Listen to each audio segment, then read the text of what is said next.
Hello and welcome to Comic Culture. I'm Terrence Dollard, a professor in the Department of Mass Communication at the University of North Carolina at Pembroke. My guest today is cartoonist Katie Skelly. Katie, welcome to Comic Culture. Hi, thank you for having me. So you are sort of an independent comic writer and artist, and you sort of gained attention with a comic you did called Nurse Nurse. So I was wondering if you could tell us a little bit about how you got started and how you got the attention of publishers like Image. Sure. I have always been drawing comics. Comics are a big part of my literacy. I learned how to read by reading comics that my parents would give me when I was little. And so I just drew my entire life because it was a language that made a lot of sense to me. And I didn't go to art school. I studied art history, and I kept drawing comics like throughout college, and I drew comics for the school paper. And eventually I started making my own mini comics, which a lot of like young cartoonists aren't really familiar with anymore, but there used to be this thing called Kinkos that you'd go to and make photocopies of your comic and fold it and staple it and cut it.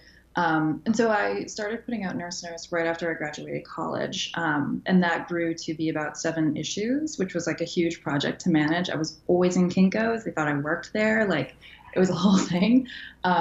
But I sent it around to different shops, and I sent it to different comics reviewers, and somebody picked it up and wrote about it, and it caught the attention of Dylan Williams at Sparkplug. And he reached out to me one day and asked if he could distribute the comic, which I thought was great. I was like, this is my big break, because my comic was in shops like across the country after that. And Dylan was also a publisher at Sparkplug.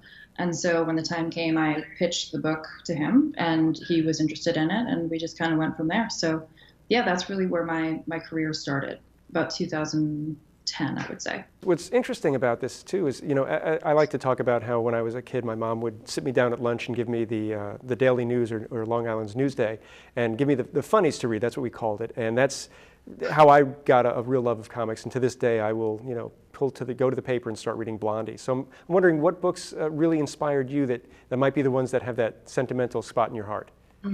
Definitely all of the Harvey comics, all of the like kids Harvey comics, like Little Devil, Casper, even just like I really like wide set eyes and like a big like clear panel that's very readable. Like that is always going to resonate artistically for me because that to me is just like how I learned how to read. That's like how I learned how to understand images. So a lot of that translates to the work I'm doing now, even if it's really gruesome or violent or like perverse, like it still has that sort of like Harvey quality to it, I like to think. So yeah, those were the ones that really got to me And as a child. But then as I got older, it was like, the Max and starting to look at manga and Tezuka. Yeah, it's really kind of all over the map. But it all really started there. it's interesting because, you mentioned the Max, which was one of those comics that was huge in the 90s and then just sort of disappeared. And you wonder, because it was a fun book, if they'll ever do anything. But that's a conversation for another day. Now, you've worked for yourself, and you've also done some work for Image. And the one that I picked up over the summer was, I think, Bad Girl Romance. Am I? Twisted Romance. Twisted Romance, I'm sorry. So I was wondering if you could tell us a little bit about that series. And again, when you mentioned that Harvey style, you can kind of see it in the book, and yet you're touching on some stuff that's really kind of dark and out there. Yeah, that was a really fun project. That was written by Alex DeCampi, who's done a lot of work for Image, and she's a very flexible, very proficient writer, and she's super like prolific. She does a ton of stuff. But really at her core, she's a pulp writer. And so she wanted to do a long form, not a long form, but like a sort of big series of comics that were all going to be based on old romance comics, kind of like in that same genre. But obviously something that's going to be a little bit different because it's Alex. And so one day we went out for drinks, like I feel like 2 months before she actually put the project together and was like, I'm thinking about doing this. And we've been friends for a while, and we knew each other from comics. And she asked me if I would want to draw the first story in the series. And I said, yeah, definitely. And then we had a very tight turnaround in terms of getting the thing done. I think I drew it like 28 pages in like 28 days, something really like hardcore. Like it went really, really fast. But it was great. I didn't end up like having a Thanksgiving or like a Christmas, but it all worked out, I think. But yeah, basically at its heart, it's a romance story. She wrote 4 big ones for the series, and mine was the first one. So yeah, So it was great. I loved it. what's it like when you're working on your own book and you're the writer, the artist, and now you're collaborating with someone. So how does that impact you as a creator, and what do you learn from that? Mhm. Yeah, that was really the first time I took on a big project that somebody else had written for me. To this point, it's all been completely insular, and I am the only person that's the boss of what I do, which is good and bad because I either push myself way too hard or I make way too many excuses for myself, depending on which day of the week it is. But the nice thing about having Alex be the first person that I really worked with in this way was that Alex is someone who knows exactly what she wants, but she doesn't need you to stick exactly to that. Like she would give me, pretty specific instructions for panels, but it would come with the caveat of like, if you think of something better, just go for it. And so there were a lot of things that like, she wrote to my style. So she wasn't going to give me anything that was completely out of my grasp as an artist. But there were like certain panels where I'm like, I know this is going to look better if like this is in the foreground or that's in the background. And yeah, it all ended up being pretty good. She was very flexible with that. So yeah, I like that. And you know what? It was nice to just draw and not have to do all the problem solving because most of comics and illustration is just problem solving. And this was the first time that it was like, yeah, I can just enjoy the ride of just drawing this and have a good time that way. When you're working on a book like that and you're sort of working to create a new style for, I guess, for a story, how much time do you spend thinking about, how the characters are going to look or the body language or how they're going to fit into that world and the world that you create? Mm-hmm. I think a lot about costume. That's what I start with. Because for the most part, my figures don't have a ton of differentiation. Even between men and women, it could just be a matter of changing wigs and you wouldn't really know. So I think mostly about that. And I think a lot about color scheme and, somebody's particular color palette is going to represent something about their personality. Just like, the cut of their clothing is going to represent something different than, the cut of somebody else's clothing. So I pretty much start there. And then body language is a big part of it as well. So like Elena, the sort of like foil in this story we did for Twisted Romance, she's very like bendy, like yoga-y, something that's very like serpentine, which is the type of character that she is. So yeah, I think about that. I think about that a lot, particularly when it comes to composition of panels where like you have the two, driving forces talking to each other. So yeah.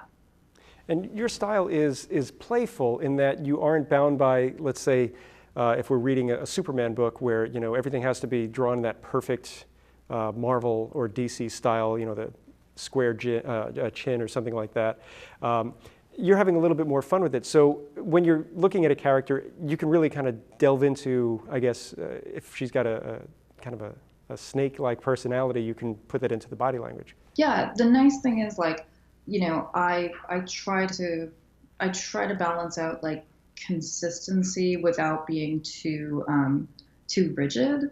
And so something that I think a lot about is like just sort of a fluidity of characters. But I also don't want to get too far into like a sketchy sort of territory. Like everything is always going to be fleshed out, but the way that it is not necessarily going to be like a mathematical, it's not going to be like Moebius. It's never going to be like Moebius, but even if it could be like that, I wouldn't do it like that.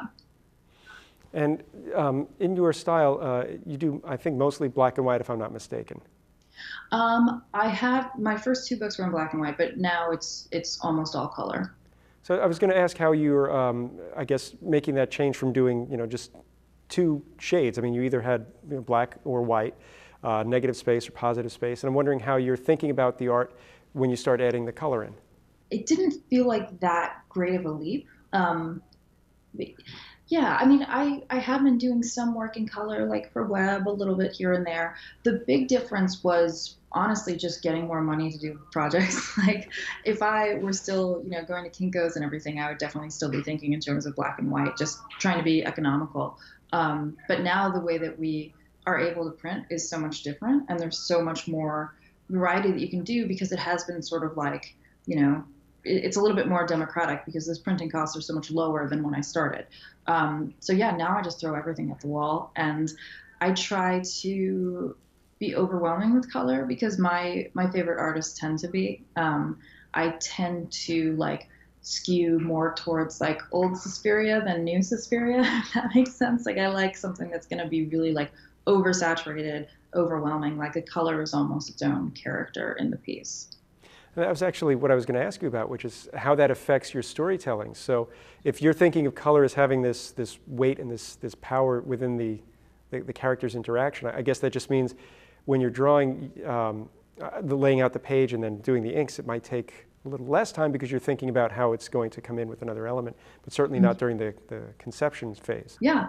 I mean, my goal is always to overwhelm. And when the color is absent, like I want you to feel it, and I want that to resonate as a reader. Like, why is it suddenly, a white page? Like, why is this stuff taken away?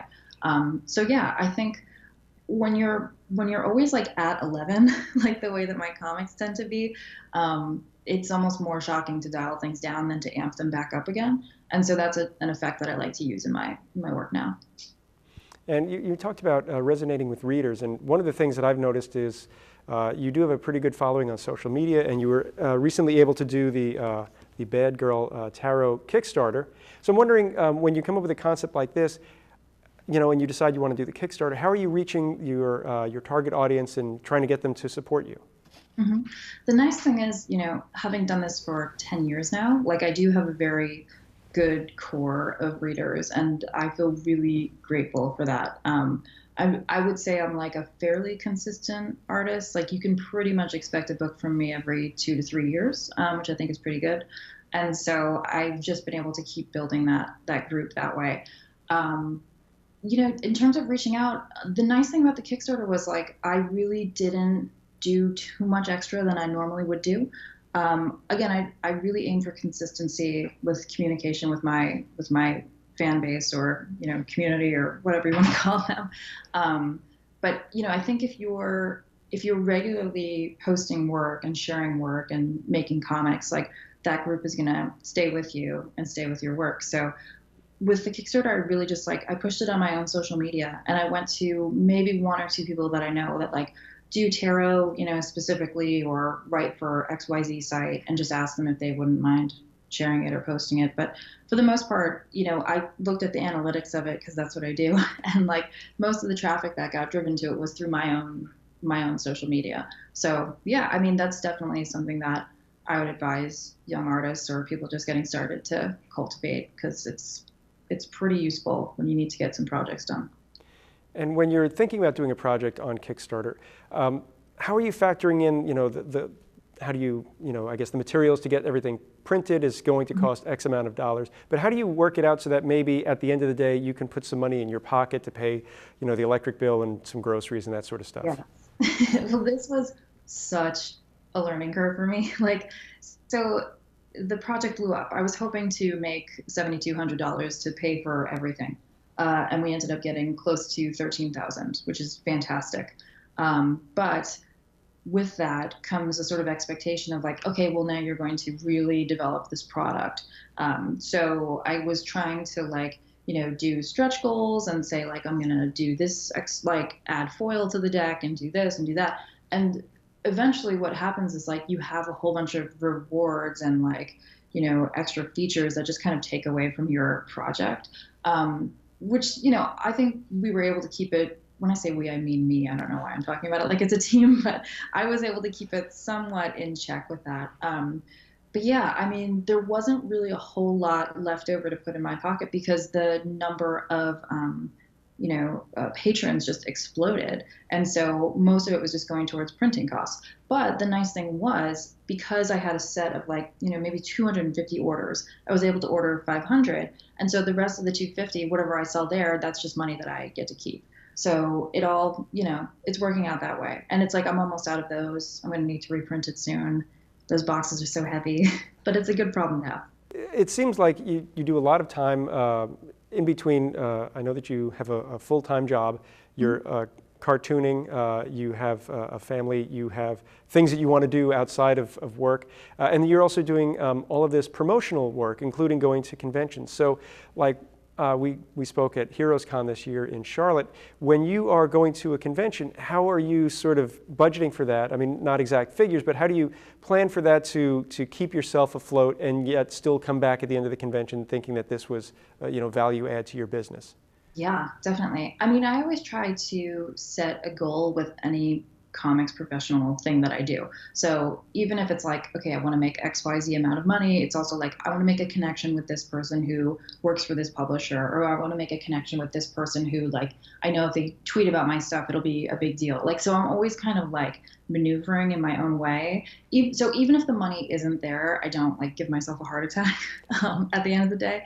But yeah, I mean, it is kind of like a very delicate balance, and it was really hard starting out. It's very hard to recoup those costs when you're just going to a show with mini comics. Now that I'm published and everything, it's a little bit different, but I'm at the stage where I can ask people to pay for my appearance, which is really great, or they will just offer it to me, which is also really great. But even that, it's like now you kind of have a loss of time, because that's time I could have spent working on another project. That's time I could have spent just like being a normal person, or like going to the doctor, any number of things that could be done. And it's always like I leave work like Friday, 5 o'clock, go like fly to Boston, and then I'm back at work on Monday morning. So it's a very like intense schedule.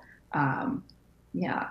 So in terms of just like recouping those costs, I would say, just try to keep everything realistic. When I was getting started, I wasn't sleeping on floors, but I was like having 4 people in my hotel room, that kind of a thing, to just like make it all happen.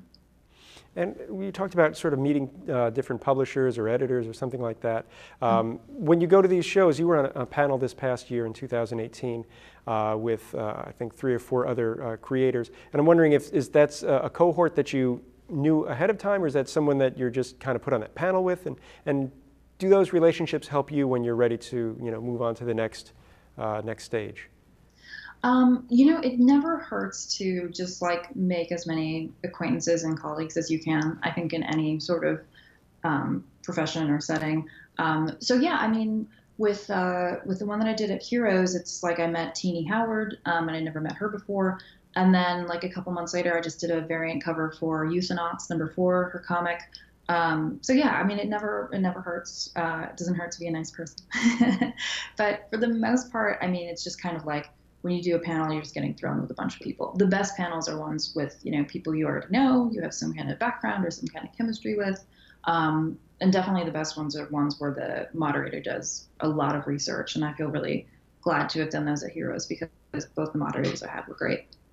Another thing that you have to deal with a lot, I guess, is that you aren't doing comics as that full-time job. So how do you sort of schedule your time between, going to the doctor and buying groceries and going to work Monday through Friday? How do you set up your day so that you have enough time to do your work, the important work, the cartooning work, and still have time for everything else without, staying up till 3 in the morning and getting out of bed at 6 and feeling tired?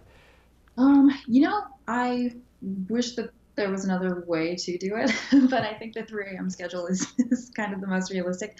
A lot of it is just like being really meticulous about your calendar, and also being really honest with yourself. Like if I know, I can't get 28 pages done in 28 days, like I have to be honest with Alex, I have to be honest with Image, and mostly just with myself, because if I push myself to that extent and then, I find I'm slipping and a deadline is just like about to ruin my life, that's only just going to hurt me. So it never hurts to just be honest with anybody that you're working with.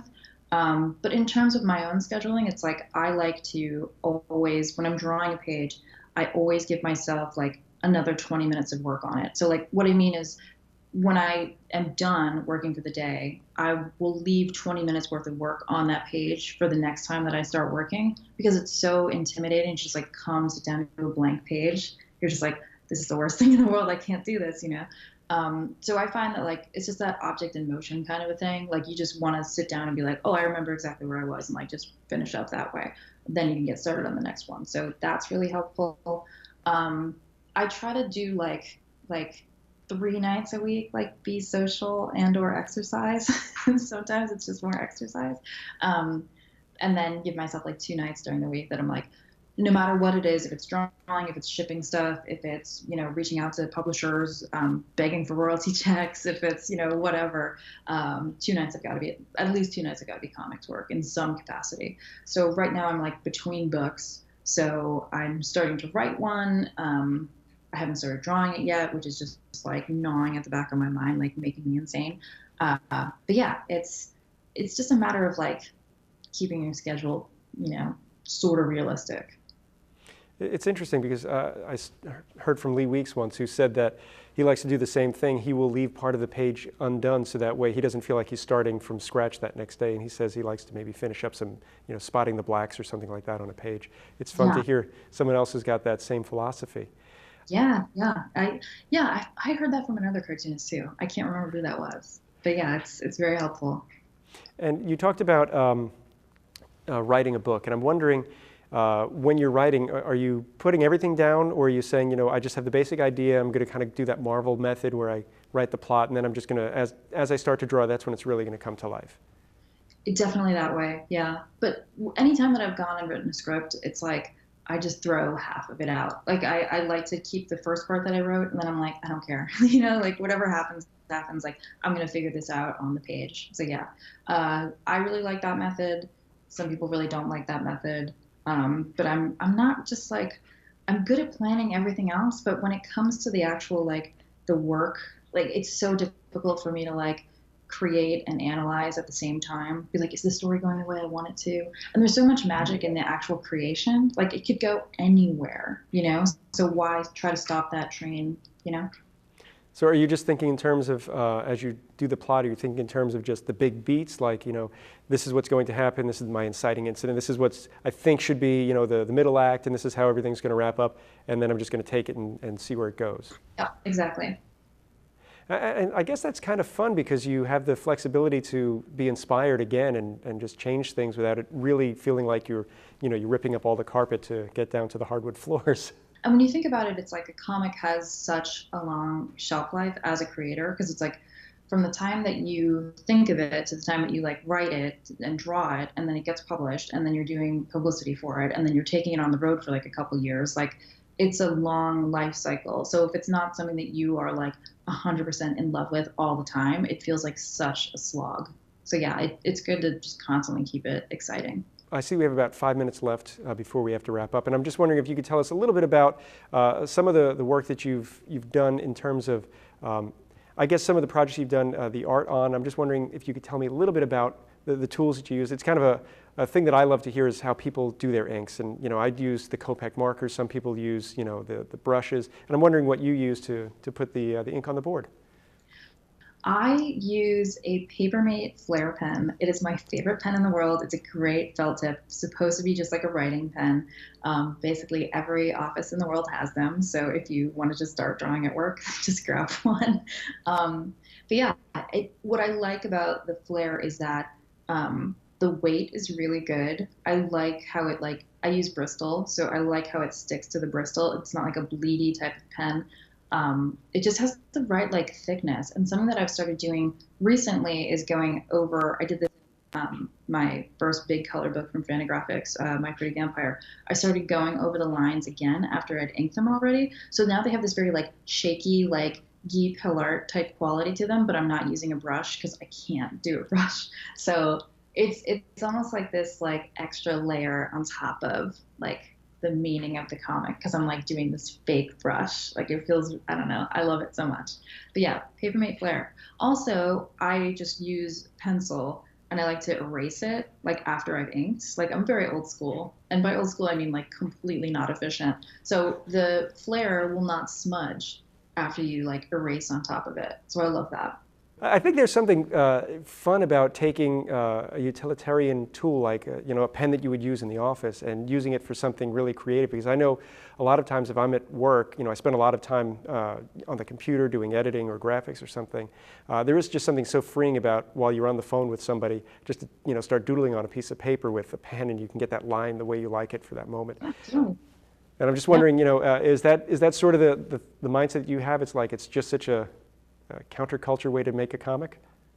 I guess so. I don't know that there's anything ideological. I'm just like lazy and it's there. And I know I can get it anytime. I don't need to like special order it from Japan or, do anything crazy. I can just go to Staples and be like, yeah, I like that one.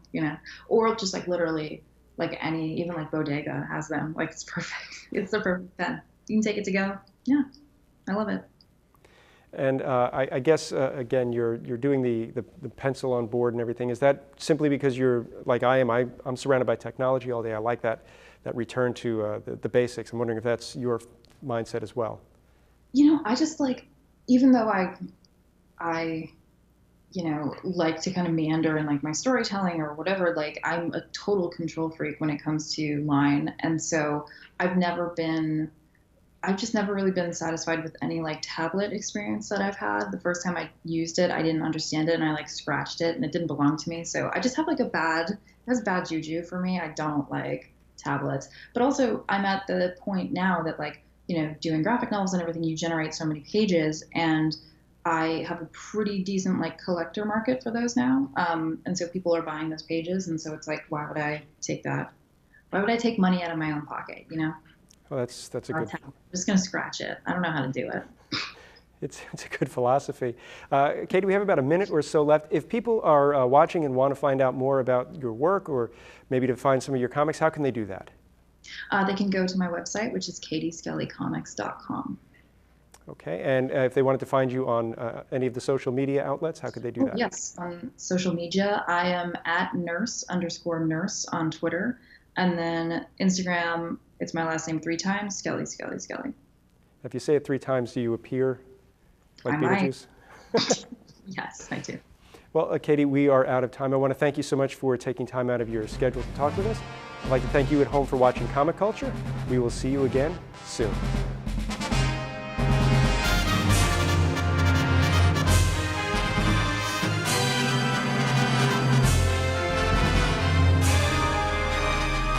Comic Culture is a production of the Department of Mass Communication at the University of North Carolina at Pembroke.